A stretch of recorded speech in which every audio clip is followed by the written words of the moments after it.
थोड़ा सा पीछे करो दोस्त। इसी उपलक्ष्य में हम यहाँ की परेशानियों को देखते हुए यहाँ की जनता के साथ चुनाव में पहले के चुनाव में जो परेशानियाँ आई हैं उनको देखते हुए प्रशासन द्वारा जिस तरीके से परेशान किया गया है उसको देखते हुए आदरणीय आजम खान साहब के आदेश पर हम लोग इस चुनाव को बहिष्कार कर रहे हैं। हम चुनाव में नहीं रहेंगे। लोकसभा चुनाव में क्या कोई प्रत्याशी सपा नहीं उतारेगी क्या? वो राष्ट्रीय अध्यक्ष जी की अपने विवेक के ऊपर वो किसको उतारेंगे। टिकट को लेके बड़ा मारामारी चल रही थी। रामपुर से सपा का क्या चल रहा है? प्रशासन का रवैया रहा है चुनाव में हमारे साथ समाजवादी पार्टी के कार्यकर्ताओं के लोगों के साथ उसी के तहत की परेशानी बहन बेटियों के साथ देखते हुए इसलिए हम बहिष्कार कर रहे हैं। तो ये रामपुर की समाजवादी कर रही है पूरे उत्तर प्रदेश से? ये केंद्रीय नेतृत्व कर रहा है आपका? हमारा जिला सारा फ्रेम में तुम्हारे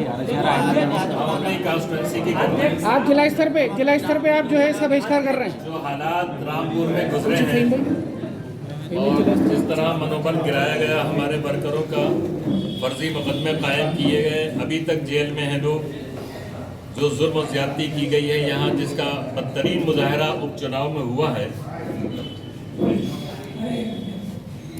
और अभी तक लगातार जिस तरह की प्रशासन द्वारा कार्रवाइयाँ की जा रही हैं समाजवादी पार्टी लोगों के खिलाफ, इन तमाम हालात से निपटने के लिए हमने माननीय राष्ट्रीय अध्यक्ष जी को ऑफर किया था कि वो रामपुर से चुनाव लड़ें। ये वक्त की आवाज़ भी थी, रामपुर की ज़रूरत भी थी, लेकिन अपनी अपनी ज़रूरतें अपनी अपनी, अभी तक राष्ट्रीय अध्यक्ष जी का कोई निर्णय नहीं हुआ है।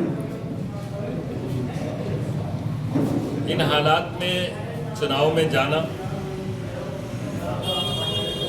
हमें ये महसूस होता है कि रामपुर की महिलाओं के साथ, बुजुर्गों के साथ जो अभद्रता, जो व्यवहार, वोट के अधिकार को रोकने की ज़बरदस्ती की पुलिस की कोशिशें, ये सारी कार्रवाइयाँ जो भयानक हुई हैं, जो रामपुर का एक इतिहास बना है और जिन्होंने दुनिया ने देखा है, आज भी जिसके रिकॉर्ड मौजूद हैं, ये दोहराया ना जाए। यहाँ की गरीब जनता फिर अपमान ना हो, फिर उसकी पगड़ी न उछाली जाए, यहाँ की महिला वोटर्स को गालियाँ फिर न दी जाएं, लोगों के साथ जुल्म और ज्यादती फिर न हो, पोलिंग के दिन वो बर्बरियत का तमाशा और पोलिंग से पहले पार्टी वर्करों के खिलाफ जो कार्रवाई पिछले 2 चुनाव में हुई है, इस पीड़ा को फिर हमारे वर्कर न झेलें। हमने इस माहौल को बेहतर करने के लिए राष्ट्रीय अध्यक्ष जी से गुजारिश की थी कि वो यहाँ आए, लेकिन अभी तक उसमें कामयाबी नहीं मिली है।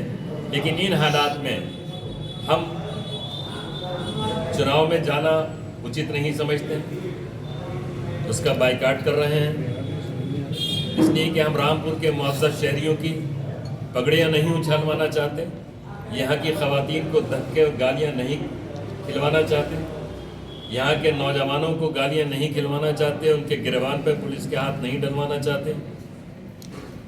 23 जून और 2022 और 5 दिसंबर 2022 को 23 जून की ना 23 जून 2022 और 5 दिसंबर 2022 के चुनाव में जो यहाँ हुआ है,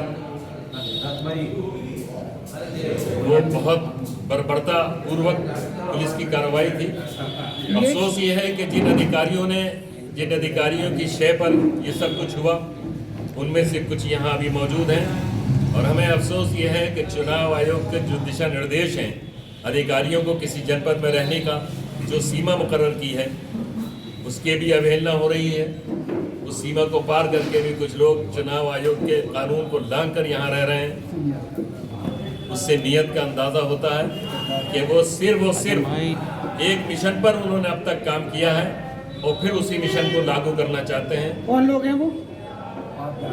अब आप अगर इतने नावाकिफ हैं तो फिर कहेगा प्रेस है। अच्छा, ये जो आप बहिष्कार कर रहे हैं, प्रेस ये जानना चाह रही है कि ये भारतीय जनता पार्टी का रास्ता साफ कर रहे हैं आप, या फिर ये परमानेंट माना जाए कि आप बहिष्कार में रहेंगे? हम रामपुर के लोगों की इज्जत फिलहाल बचा रहे हैं। नहीं, ये इससे पहले तो ये सवाल आया नहीं, तो उससे पहले तो हमने देखा ना तमाशा। नहीं।